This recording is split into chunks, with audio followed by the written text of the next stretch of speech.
Mary woke to a silence that felt heavy, unnatural. The house, usually filled with the comforting sounds of her family, was eerily still. A cold hand seemed to grip her heart as she remembered the events of the previous day. The storm, the crash, the unbearable news whispered by a somber-faced policeman. Gone. They were all gone. Days blurred into weeks, each one a struggle to breathe through the suffocating weight of grief. Relatives came and went, their faces etched with pity, their words of comfort ringing hollow in her ears. They spoke of time healing all wounds, but at that moment, time seemed to stand still, a cruel tormentor. Loneliness became her constant companion, a shadow that followed her every move. The once familiar house now felt like a prison, its silence amplifying her pain. Meals were a chore, eaten in silence, the empty chairs a constant reminder of her loss. Sleep offered little solace, her nights haunted by fragmented memories and the chilling realization that she was alone.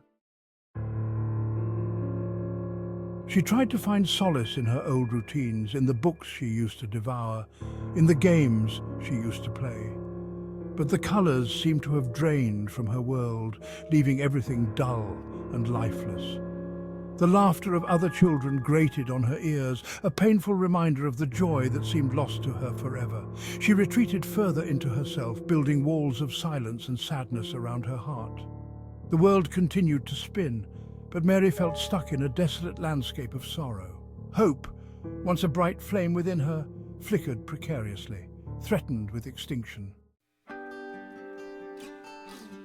Section 4. A Flicker of Light. One afternoon, a knock on the door broke through Mary's self-imposed isolation. Mrs. Peterson, an elderly neighbour known for her kindness and her love of gardening, stood on the doorstep, a warm smile on her wrinkled face. In her gentle voice, Mrs. Peterson invited Mary to help her in her garden.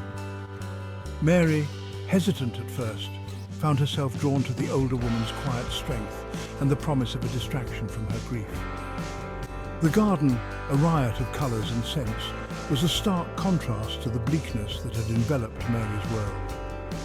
As she helped Mrs. Peterson plant seeds, water flowers, and chase away pesky caterpillars, a sense of peace began to settle over her.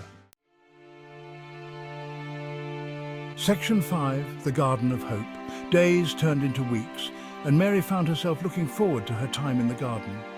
The earth, cool and grounding beneath her fingers, offered a sense of solace.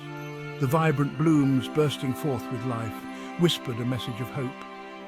Mrs. Peterson, with her endless patience and gentle guidance, became a source of comfort and strength.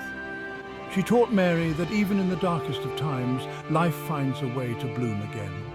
The pain of her loss would always be a part of her, but Mary began to understand that it didn't have to define her.